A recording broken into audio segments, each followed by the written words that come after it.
성경 말씀을 다 같이 봉독하겠습니다. 시편 130편 1절로 8절 말씀입니다. 성경 봉독이 끝나면 예배드리는 분들 모두가 아멘으로 화답합시다. 거룩하신 하나님의 말씀입니다.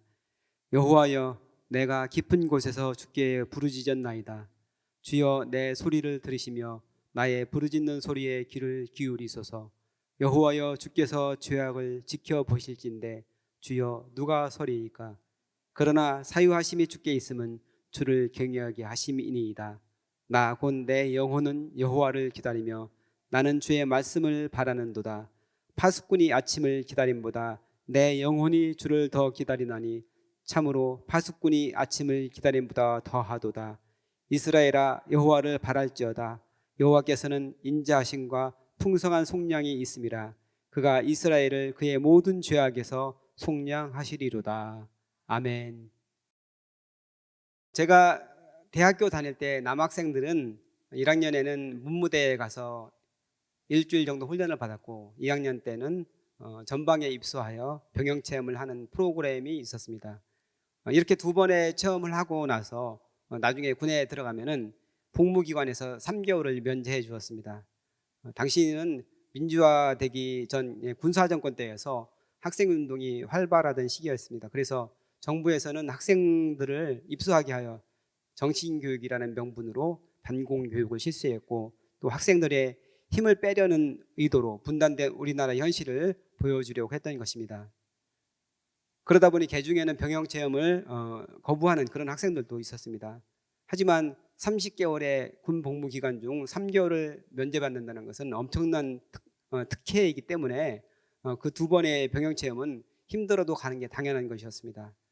그렇게 2학년 겨울에 전방 입소를 했는데 실제로 휴전선 철책에서 밤새도록 근무를 서는 체험을 했습니다. 그런데 그게 너무 힘들었습니다. 눈이 하얗게 쌓인 그 산등선을 따라서 철책이 있는데 곳곳에 이제 경계 근무를 서는 초소가 있고 그 초소에 병사가 2명씩 들어가는 거예요. 춥고 지루한 시간을 기다리다가 근무 교대 시간이 되면은 다른 초소로 또 이동해서 또 근무를 섭니다. 그러니까 계속해서 밤새도록 근무를 서는 거예요. 초소를 이동해가면서 잠시 중간에 뭐 한 번 정도 본부에서 쉬고 나머지는 날이 셀 때까지 계속해서 이제 경기에 근무를 서는 거예요. 너무 춥고 졸리고 배고프고 지루한 시간을 견디는 그것이 힘들었습니다. 빨리 동이 트기만을 손꼽아 기다렸습니다. 그리고 다짐했습니다. 절대로 전방에 오지 말아야겠다. 그렇게 해서 두 번의 병영 체험을 마치고 학교 생활을 하다가 3학년 1학기를 마치고 군에 입대했습니다. 저는 당연히 후방으로 배치가 됐고 경북 영천에 있는 삼사관학교 군악대에 배치가 되었습니다. 보통 군악대에서 군생활을 하면 악기만 연주하고 훈련이나 다른 건 안 하는 줄 아는 분들도 계실 텐데 그게 그렇지가 않습니다. 군인이라면 누구나 하는 유격 훈련이나 혹한기 훈련 같은 거 이거 군악대라고 해서 빠지지 않습니다. 모든 군에 있는 모든 사람들이 다 하는 겁니다. 또한 군 생활의 대부분을 차지하는 이런저런 작업들에 투입되는 경우가 많았습니다. 그리고 악기 연습도 하긴 하지만 매일 빼놓지 않고 하는 게 바로 경계 근무였습니다. 전방에서 경계 근무를 하는 것처럼 그렇게 강도가 높지는 않지만 불침번을 매일 서고 필요에 따라서는 탄약고나 다른 중요 시설을 그 경계 근무를 서기도 했습니다. 군인이기에 당연히 서는 거지만 경계 근무와 점호만 없으면 군생활도 할 만하다는 말이 있을 정도로 경계 근무는 힘든 일입니다. 아침이 오기 전 경계 근무를 할 때 특히 겨울철에는 해가 뜨기 전이 시간도 잘 안 가고 가장 힘든 시간인데 간절하게 아침이 오길 기다릴 때가 많았습니다. 바로 이 심정을 시로 표현한 게 바로 오늘 시편 130편입니다. 파수꾼이 아침을 기다림보다 더욱 주님을 기다린다. 시편 기자는 고백하고 있습니다. 오늘 시편을 쓴 시인은 매우 힘들고 고통스러운 상황에 처해 있습니다. 구체적으로 어떤 고통인지는 안 나왔지만 자신의 있는 곳을 깊은 곳이라 이렇게 표현을 하고 있습니다. 깊은 곳에서 부르짖었다 이렇게 고백을 합니다. 인생길을 걷다 보면은 절망적이고 정말 헤어나오지 못할 것 같은 그런 순간들이 많이 있습니다. 특히 요즘에 많은 분들이 하는 말이 너무 힘들다 이렇게 이야기를 합니다. IMF 때도 지금처럼 힘들지 않았고 또 코로나 기간도 간혹 사람들 중에서는 잘 되는 데도 있어가지고 괜찮다고 이런 분들도 있었어요. 근데 요즘에는 힘들지 않다고 하는 분들을 찾아보기가 어려울 정도로 경기가 너무 좋지 않습니다. 특히 작은 점포를 운영하는 그런 자영업자분들의 이분들은 그 절망의 나락에서 모든 걸 포기하고 싶다 이렇게 표현하는 분들도 계십니다. 시인도 바로 그런 절망의 상황 가운데 있었던 것 같습니다. 이런 처지에서 할 수 있는 일이 무엇일까요? 동서남북 그 사방이 모두 막힌 것 같은 그 절망의 상황에서 열린 곳이 한 곳 있습니다. 어디입니까? 바로 하늘입니다. 절망의 상황에서 하늘을 바라보며 부르짖어야 하는 것입니다. 새 번역에서는 깊은 곳에서라는 표현 대신 깊은 물속에서 주님을 불렀다 이렇게 번역을 했습니다. 성경에서 깊은 물속에서 하나님께 부르짖는 사람이 한 사람 나옵니다. 누굽니까? 네, 바로 요나입니다. 요나는 3일 밤낮을 물고기 뱃속에 있으면서 하나님께 부르짖었습니다. 요나 2장 2절부터 3절까지 말씀입니다. 요나가 물고기 뱃속에서 그의 하나님 여호와께 기도하여 이르되 내가 받는 고난으로 말미암아 여호와께 불러 아뢰었더니 주께서 내게 대답하셨고 내가 스올의 뱃속에서 부르짖었더니 주께서 내 음성을 들으셨도다. 아멘.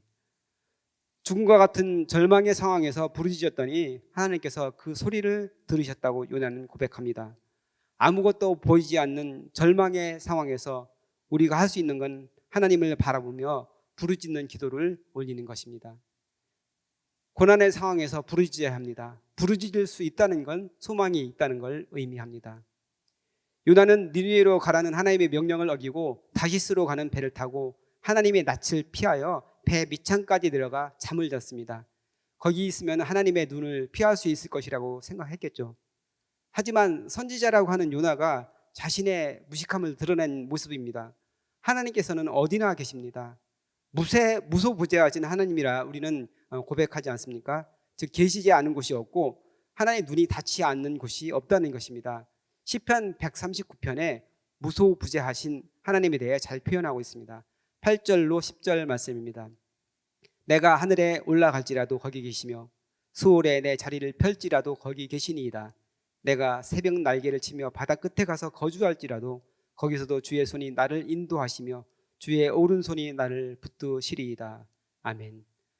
하나님께서는 그 어디에나 계시며 하나님의 눈을 피할 수가 없다는 것입니다. 세상 사람들은 들키지만 않으면 죄를 짓지 않은 것으로 그렇게 생각을 합니다. 요즘에는 곳곳에 CCTV가 있고 또 자동차 블랙박스가 있기 때문에 다들 행동을 조심합니다. 하지만 아무도 보지 않는 은밀한 곳에서 하는 그 들키지 않은 행동은 문제가 되지 않는다 이렇게 생각을 합니다. 하지만 하나님께서 그 모든 것을 보고 계십니다. 종교개혁자들은 코람데오, 즉 하나님 앞에서의 신앙을 중요한 모토로 삼았습니다. 하나님이 나를 지켜보고 계시다는 임재의식을 가지고 살아간다면 우리가 행동을 조심할 수밖에 없습니다. 전에 제가 섬기던 교회 부흥회를 하는데 소위 이제 투시 은사를 가졌다 하는 분이 강사님으로 오셨습니다.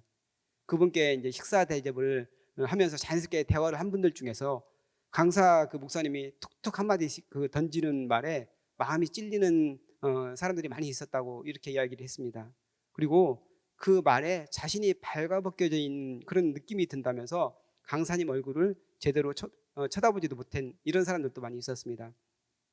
사람 앞에서도 이런데 하물며 천지를 지으시고 온 천지를 통치하시는 온 우주를 통치하시는 사람의 깊은 곳이라도 보시는 그 하나님 앞에서 우리는 떨지 않을 수 있겠습니까?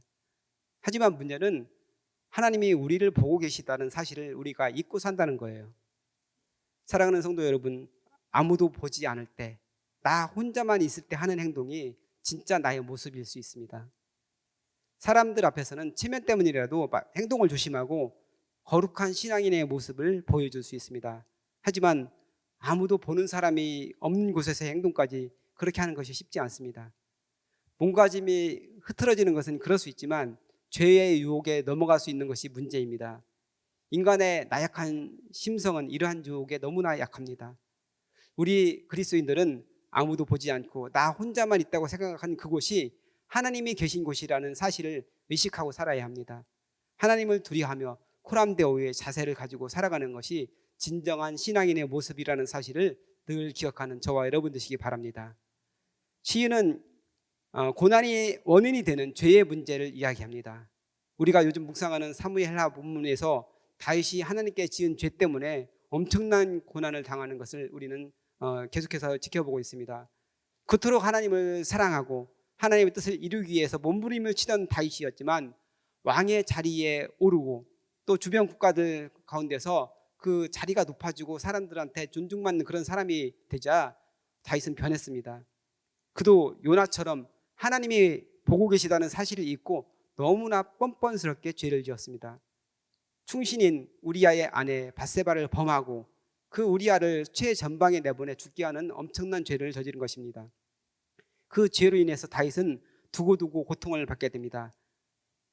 나단 선지자의 그 전언을 통해 하나님께서는 다윗의 죄로 인한 형벌을 말씀하십니다. 사무엘하 12장 10절로 11절 말씀입니다. 이제 내가 나를 업신여기고 햇사람 우리아의 아내를 빼앗아 내 아내로 삼았은즉 칼이 내 집에서 영원토록 떠나지 아니하리라 하셨고 여호와께서 또 이와 같이 이르시기를 보라 내가 너와 내 집에 재앙을 일으키고 내가 내 눈앞에서 내 아내를 빼앗아 내 이웃들에게 주리니 그 사람들이 내 아내들과 더불어 백주에 동침하리라. 우리아를 죽인 죄로 인해 자신의 집안에서 죽고 죽이는 일이 계속해서 일어날 것이고 은밀히 행한 간음으로 인해서 백주 대낮에 자신의 후궁들이 범해지는 그런 형벌을 받게 됩니다. 아무리 은밀히 행한 죄라도 언젠가는 밝혀지게 될 것이고 반드시 그 죄값을 받게 되는 것이 성경이 말하는 진리입니다. 오늘 본문에서 시인은 하나님께서 우리의 죄를 지켜보시면 그 앞에 아무도 설 사람이 없다고 고백을 합니다. 3절 말씀입니다. 여호와여 주께서 죄악을 보실진데 누가 서리이까. 아멘. 육신을 입고 살아가는 사람은 누구든지 죄를 짓고 살아갑니다. 크고 작은 차이는 있을지언정 죄를 짓지 않는 사람은 아무도 없습니다. 그런데 절망적인 것은 죄인의 모습으로는 하나님 앞에 갈 수도 없고 하나님의 은혜를 기대할 수도 없다는 것입니다. 마틴 루터는 이 죄의 문제 때문에 몸부림치며 해결하기 위해서 온갖 노력을 다 했습니다. 그는 죄의 문제를 해결하기 위해 비아 돌로로사, 즉 예수님께서 십자가를 지시기 위해 걸으셨던 그 고난의 길을 무릎으로 오르기도 했습니다. 고행을 하면 죄가 해결될까? 죄책감이 사라질까 해서 누구보다 열심히 노력했던 사람이 바로 마틴 루터입니다. 하지만 그 어떤 고행으로도 루터는 마음 깊은 곳에 있는 그 죄책감을 해결할 수가 없었습니다. 인간의 그 어떤 노력으로도 죄의 문제를 해결할 수가 없습니다. 그 어떤 대단한 사람, 의지력이 뛰어난 사람이라고 하더라도 노력함으로 죄의 문제를 해결할 수가 없는 것입니다. 그렇게 죄의 문제를 해결하기 위해 절망 속에서 몸부림치던 마틴 루터에게 한 줄기 서광 같은 빛을 비춰준 것은 바로 말씀이었습니다. 루터는 오늘 우리가 읽은 시편 130편을 보고 죄의 용서에 대한 깊은 깨달음을 얻을 수 있었습니다. 인간의 죄를 해결하실 수 있는 분은 오직 하나님뿐이시라는 사실입니다. 4절 말씀입니다. 세 번역으로 읽겠습니다. 용서는 주님만이 하실 수 있는 것이므로 우리가 주님만을 경외합니다. 아멘. 또 이사야 1장 18절에서 하나님께서는 죄를 용서해 주시길 원하신다고 말씀을 하십니다.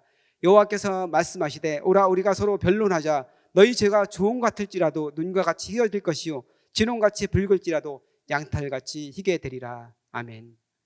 인간의 죄 문제를 해결하실 수 있는 분은 하나님이시며 하나님께서는 인간의 죄를 용서해 주시길 원하십니다. 그를 위해 하나밖에 없는 독생자 예수 그리스도를 세상에 보내주셨습니다. 예수 안에서 그의 보혈의 은총으로 말미암아 우리의 죄 문제가 해결된 것입니다. 에베소서 1장 7절 말씀입니다. 우리는 그리스도 안에서 그의 은혜의 풍성함을 따라 그의 피로 말미암아 속량 곧 죄사함을 받았느니라. 아멘. 예수 그리스도로 말미암아 죄의 용서를 받았고 하나님의 자녀가 되었습니다. 저주받은 인생이 당당히 하나님께 나아가 구할 수 있는 특권을 가진 그런 인생이 된 것입니다. 그렇기 때문에 우리는 주님을 바라보고 주님을 경외하는 것입니다. 오늘 시편 본문에서는 하나님의 이름인 여호와 그리고 주님으로 번역된 아도나이라는 이름을 의도적으로 번갈아 가면서 쓰고 있습니다. 여호와는 모세가 호렙에서 하나님의 이름을 물었을 때 주셨던 이름입니다. 그리고 시내산으로도 불리는 그 산에서 출애굽한 이스라엘 백성과 언약하신 이름이 바로 여호와입니다. 하나님께서 이스라엘과 언약하시면서 나는 너희의 하나님이 되고 너희는 내 백성이 될 것이다, 이렇게 말씀하셨습니다. 이 언약의 말씀에 근거하여 시인은 신실하신 하나님, 그 하신 말씀을 반드시 지키시는 하나님을 의지하며 부르짖고 기다린다고 하고 있는 것입니다. 또한 주님으로 번역된 아도나이는 주인과 종의 관계를 기본으로 하는 그런 단어입니다. 주님은 이스라엘의 주인이시며 이스라엘은 하나님의 종이라는 것입니다. 종은 주인이신 하나님께 절대적으로 순종해야 할 의무가 있지만 주인도 종을 지키고 보호하는 그 책임을 가지고 있습니다. 하나님께서는 이스라엘에게 그렇게 해주신다는 것입니다. 그래서 오늘 시편 기자는 여호와 하나님의 신실하심에 의지하여 부르짖으며 기도하고 아도나이 주님의 지키시고 보호하시는 그 은혜를 기대하고 기다리는 것입니다. 제가 처음 그 서두에 말씀드린 그 파수꾼이 간절한 마음으로 날이 새길 바랐던 그 마음, 어느 정도 이해를 하실 거예요. 군대 갔다 오신 분들이라면 아마 제가 하는 이야기를 모두 이해하셨을 겁니다.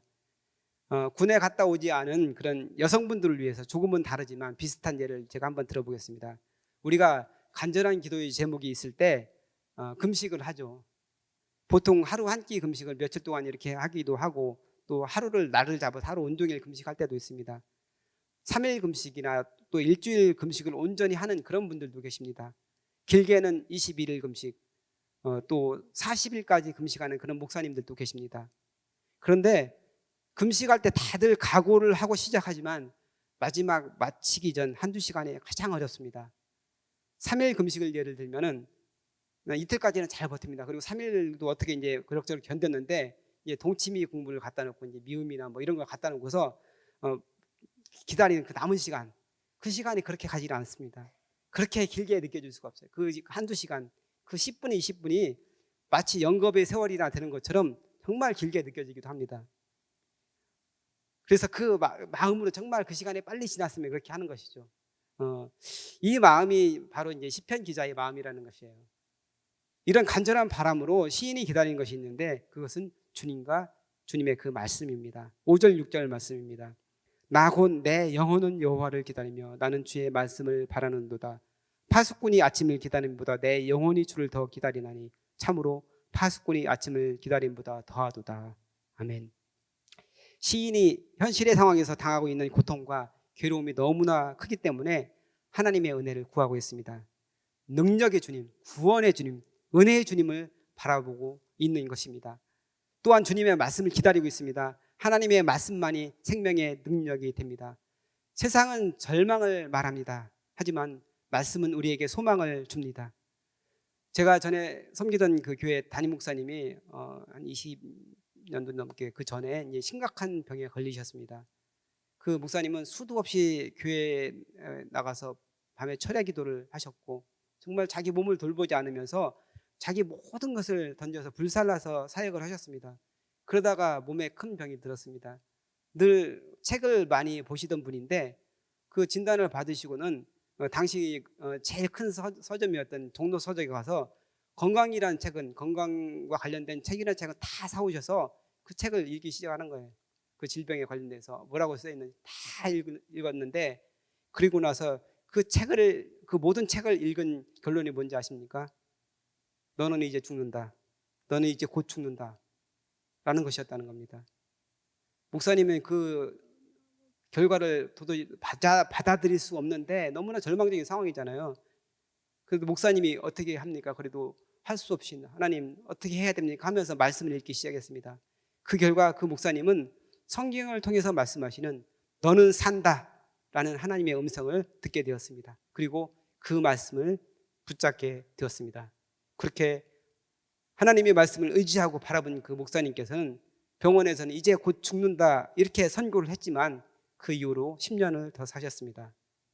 세상에서 하는 이야기가 합리적이고 과학적이고 맞는 것 같지만 우리를 살리는 것은 바로 하나님의 말씀인 것입니다.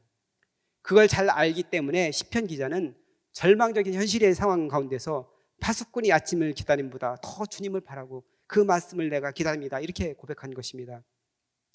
오늘 시편 말씀은 절망적인 상황에서 하나님의 은혜를 바라는 개인의 기도이지만 이스라엘 공동체가 함께 불렀던 찬양입니다. 이스라엘 백성은 1년에 3번 예루살렘으로 올라갔습니다. 유월절, 오순절 그리고 초막절 그 3대 절기에 하나님께 드릴 예물을 가지고 예루살렘에 올라갔는데 그때 올라가는 길에 함께 불렀던 찬양입니다. 시편 120편부터 134편까지 15편의 시편이 성전에 올라가라는 그 제목, 노래라는 그런 제목이 붙어 있습니다. 시편 130편도 바로 그 중에 하나인데 전국 각지에서 이스라엘 백성들이 예루살렘에 하나님을 예배하기 올라가면서 이 찬양을 불렀습니다. 아마 이 시는 바벨론 포로 과정에서 누군가가 이 시를 썼을 것입니다. 학자들은 그렇게 생각을 합니다. 이스라엘 백성의 죄로 인해서 바벨론 포로 생활을 하고 있지만 그 절망의 상황에서 하나님의 은혜를 구하며 하나님의 말씀을 통한 구원을 기다리면서 이 시를 쓴 것입니다. 나중에 바벨론에서 돌아온 이스라엘 백성은 공동체가 함께 예루살렘에 올라가면서 이 시를 찬양으로 올려드린 것입니다. 비록 죄로 인해 어려움을 당하고 있지만 죄악을 사해 주시는 하나님께 그 하나님께서 이스라엘에게 은혜를 베풀어 주실 것을 기대하고 있는 것입니다. 하나님께서는 인자하심이 있다고 고백합니다. 이스라엘과 언약하신 신실하신 하나님 여호와께서 그 언약에 기초하여 백성들에게 한량없는 은혜를 베풀어 주실 것을 기대하며 고백하고 있습니다. 하나님께서는 죄악의 문제를 해결해 주시며 풍성한 은혜를 베풀어 주신다고 말씀하십니다. 온 천지 만물을 창조하시고 역사를 이끌어 가시는 하나님께서 당신의 백성에게 가장 좋은 것으로 베풀어 주신다고 말씀하고 계시는 것입니다. 그 하나님께서 베풀어 주실 용서와 구원을 바라보며 이스라엘 백성들은 예루살렘을 향한 순례의 길에 이 시로 찬양을 드린 것입니다. 개인과 공동체는 따로 떼어서 생각할 수 없습니다. 내가 속한 공동체가 잘 되어야 내가 잘 되고 은혜를 누릴 수가 있습니다. 공동체야 어떻게 되든 말든 나만 잘 되면 된다 이렇게 생각하는 사람들도 있습니다. 더 나쁜 경우는 공동체에서 자신의 이익을 취하면서 공동체를 망가뜨리는 사람도 있습니다. 이스라엘 백성 개인이 모인 공동체가 이스라엘 나라였습니다. 그 백성 한 사람 한 사람의 죄로 인해 징계를 받아 포로 생활을 하게 되었지만 가장 큰 책임이 있는 것은 지도자들이었습니다. 지도자들이 부패했고 우상 숭배에 앞장섰고 하나님의 말씀을 무시하고 지키지 않았기 때문에 이스라엘은 나라를 잃고 포로 생활을 하게 된 것입니다. 지도자가 잘 세워졌을 때 나라가 잘 되고 그 복과 혜택이 모든 일반 백성들에게도 돌아가게 됩니다. 그동안 우리 민족은 위기를 잘 극복해 왔습니다. 나라가 IMF 위기에 처했을 때 모두가 하나가 되어서 위기를 극복하기 위해 각고의 노력을 했습니다. 그 결과 세계사회에서 위례를 찾아보기 힘들 정도로 빠르게 그 위기를 극복했습니다. 우리의 유전자, 그 한국인의 유전자에는 평소에는 잘 작동되지 않지만 위기의 순간에 작동되는 무언가가 각인되어 있다고 말하는 어느 작가의 이야기를 들어본 적이 있습니다. 지금 우리는 위기의 순간입니다. 무엇보다 나라의 여러 가지 사정이 좋지가 않습니다. 그 상황들이 좋지가 않아요. 그동안 우리는 위기를 잘 극복했지만 그래서 이번에도 잘 극복하고 넘어가면 좋겠지만 불안한 부분들이 많이 있습니다. 정치, 경제, 외교, 안보 등 정말 중요한 부분들이 아슬아슬한 것 같아 보입니다. 경제 지표가 너무나 좋지 않습니다. 코로나 이후 지난 2, 3년간 어간은 경제 상황을 보여주는 그래프들을 보게 되면은 모두가 곤두박질 치는 그런 모습입니다. 물론 그 가운데서도 아무런 걱정 없이 잘 살고 있는 사람들도 있습니다. 하지만 대부분의 서민들은 절망의 고통 가운데 내몰리고 있습니다. 나라의 공의와 공정과 정의가 어디 있는지 잘 모르겠습니다. 800원을 횡령했다고 버스 운전기사를 해고하는 판결을 내립니다. 800만 원이 아니고 800원입니다. 생계 때문에 5천 원어치 빵과 과자를 훔쳤다고 징역 1년을 선고합니다.